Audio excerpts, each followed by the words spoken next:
शीतल तेजवानीची अटक फक्त दिखावा, पण 1800 कोटींची सरकारी जमीन खाऊनही पार्थ पवारवर कारवाई होत नाही. FIR मध्ये नाव नाही. अंजली दमानियांचा संताप. सामान्य नागरिकांना वेगळा कायदा आणि राजकारण्यांसाठी वेगळा कायदा झालेला आहे. हीच महाराष्ट्राची आजची स्थिती आहे. शीतल तेजवानीला पुण्यातील महार वतनाच्या जमीन हडप करण्याच्या प्रकरणात झालेली अटक फक्त दिखावा असून पार्थ पवारचे नाव सुद्धा FIR मध्ये नाही. सरकारी जमीन 1800 कोटींची खाऊनही त्याला अटक होत नाही, अशा शब्दात सामाजिक कार्यकर्त्या अंजली दमानिया यांनी हल्लाबोल केला.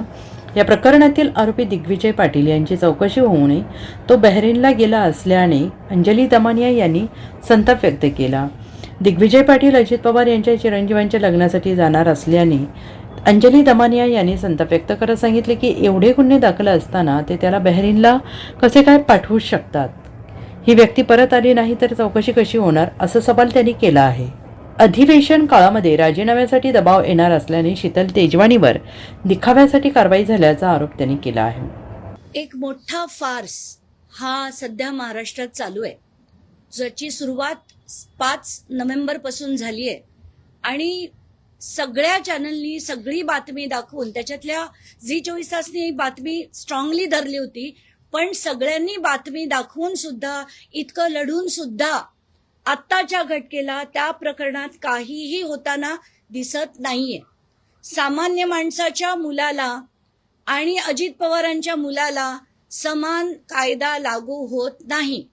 जर सामान्य माणसाच्या मुलांनी काही गडबड केली तर त्याला जेलमध्ये टाकलं जातं, पण अजित पवारांच्या मुलांनी 1800 कोटीची सरकारी जमीन खाऊन सुद्धा त्याचं नाव FIR मध्ये सुद्धा येत नाही. आणि ही आत्ताची हकीकत आहे महाराष्ट्राची, की तुम्ही राजकारणी असाल, तुमच्यावर कारवाई होणार नाही.